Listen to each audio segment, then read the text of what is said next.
व्यक्तिगत चीज है, वो मजहब उसको उसकी इजाजत नहीं देता।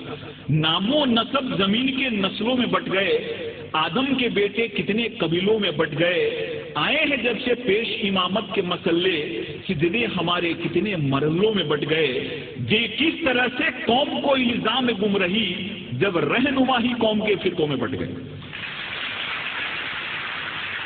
अगर रहनुमा ही फिरकों में बट गए और उन्होंने उस चीज को नहीं समझा, उसको मकसद को नहीं समझा, तो हम उस महान और उस ग्रेट रिलीजन को क्यों दोष दें जिन्होंने पूरी दुनिया में अमन को लाया।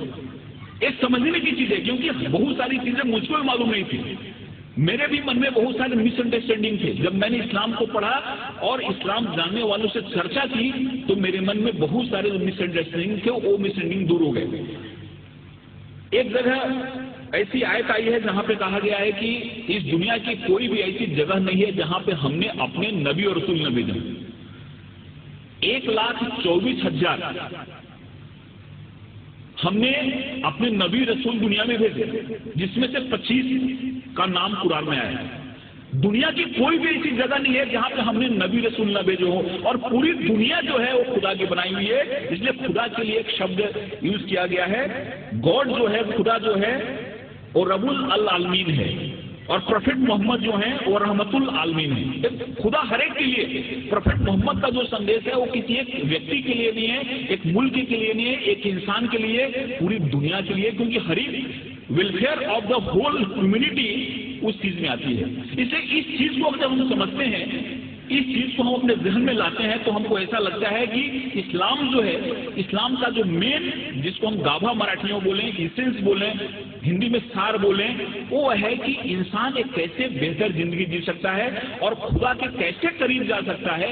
एक चीज हमारे इस्लाम में बताई गई है, और मुझे उम्मीद है कि इस तरह के कार्यक्रम से ये जो बात है लोग तक पहुंचेगी और इंसान एक अच्छा बेहतर इंसान बनेगा, और हर एक इंसान के मन में प्यार मोहब्बत की बात आएगी।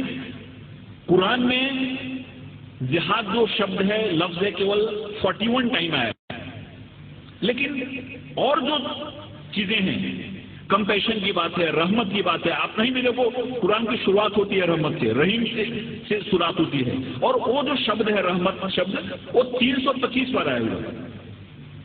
रहमत शब्द जो है, कंपैशन शब्द जो है, वो 325 बार आया हुआ है, और जिहाद शब्द जो है वो 41 टाइम आया है, और वो भी जंग के अर्थ में नहीं आया है। जिहाद एक एफर्ट्स के रूप में आया है, एक कोशिश के रूप में आया है, और उसमें भी ऐसा कहा गया है कि जिहादे अकबर और जिहादे असगर।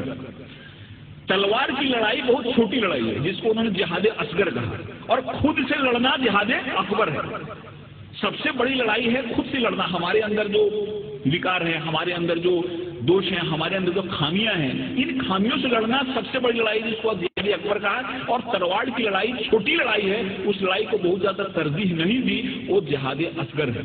इसलिए बहुत ऐसी चीजें हमारे सामने आती हैं जिन चीजों से ऐसा लगता है कि इस्लाम ने दुनिया को क्या दिया, लेकिन कुछ लोगों ने जानबूझ के इसको फैलाया, कुछ लोगों ने समझा इसको नहीं, कुछ लोगों ने समझाया नहीं। और मुझे उम्मीद है कि जिस हिसाब से इस्लामिक रिसर्च सेंटर ने इस्लाम को बड़े साइंटिफिक ढंग से सामने लाया है, उनकी किताबें भी जो निकली हैं, वो किताबें जब कोई आदमी पढ़ता है तो उसके मन में एक सही पिक्चर आता है। कहीं भी किसी के बारे में नफरत नहीं, कहीं भी किसी के बारे में मन में विद्वेष या दुश्मनी पैदा नहीं होती। इसलिए मैं खुदा से दुआ करता हूं कि उनका ये जो मकसद है वो कामयाब हो, हमारे हिंदुस्तान में, पूरी दुनिया में अमन फैले, कौमी एकता फैले, कौमी आहंगी फैले। और इस शब्दों के साथ मैं आपसे विदा लेता हूं कि मोहब्बत से करो आगाज तो अजनबी भी करीब आते हैं।